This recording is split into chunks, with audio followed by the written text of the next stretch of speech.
so excited to demold my recent crafts. I think it's already 24 hours. And tada! I'm gonna demold yung ginawa kong resin. And here it is. Taran, taran, taran, taran!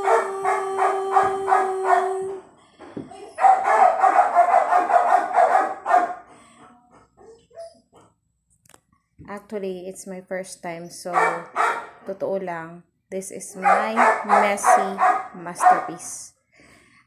Forgive me for this kind of masterpiece. Ayan, ang kalat kasi.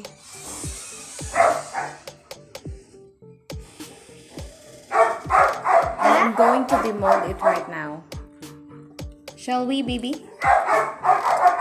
Demold? Yeah? Yes, baby. As you can see, meron akong ginawa dito. I consider this as my messy masterpiece.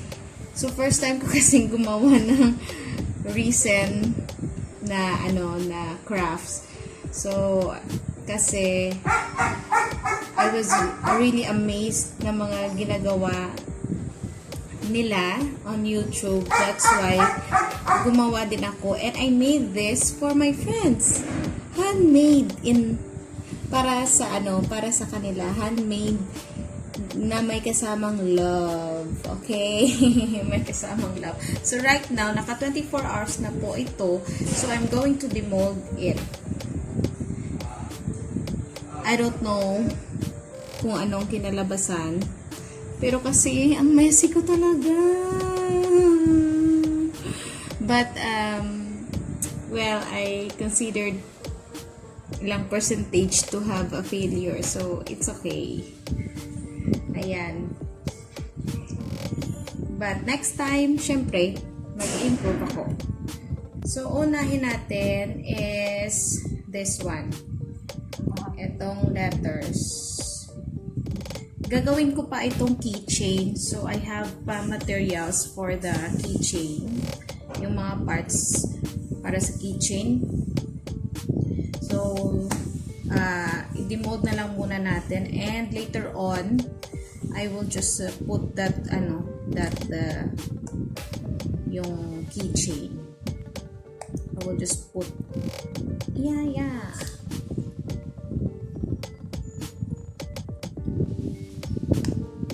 Oh my gulay. What have I done? Masyadong magulo yung aso. What have I done? Medyo pa. Hindi pa siya masyado. Medyo. Ay, hindi matigas naman. Pero parang feeling ko kulang pa. Ayan siya. Oh my gulay. I did this letter R, but parang hindi siya, hindi siya, ba yun? Hindi siya pantay. But, parang okay naman. Ayan. Parang okay naman siya.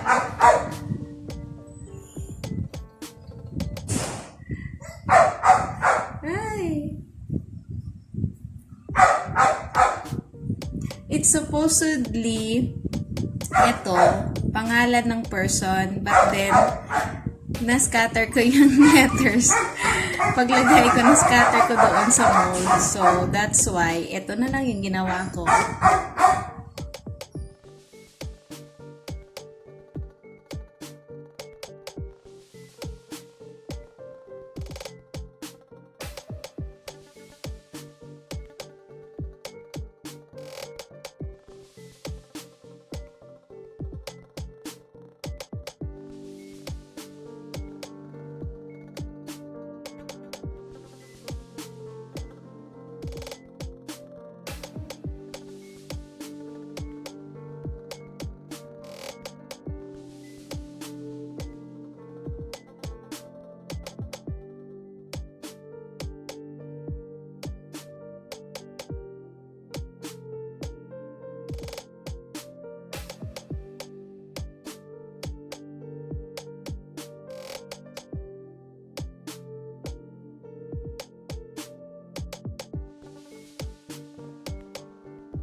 last one. Masyado kasing excited. Hindi pa pala nag-harden na ano. Medyo soft pa.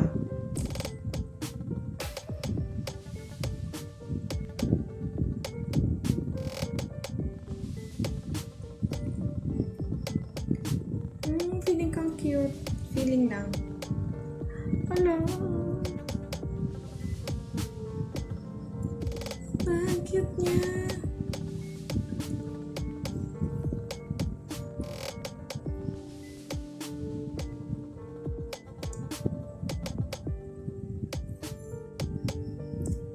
Ay, cute. Medyo lang na ano, nasobrahan siya ng pink na pink na silver dust, pink na mga dust, na sobrahan lang ako. Pero ano, parang okay na sana. Ayan. So, I'm going to harden it pa. Allow it to harden. Then later, I will drill for the keychains. Ito, yung mga letters. At ito, lalagyan ko lang ng ano, keychain din. Ayan. Ito, okay na to. Next time, I learned some lessons kasi dapat prepared ka talaga. Meron ka ng mga design na gusto. Prepared na yung kung ano yung ilalagay mo. Ayan. Kasi ano, ang hirap mag-design pag nag-ano na siya, nag-cure na siya. Ayan.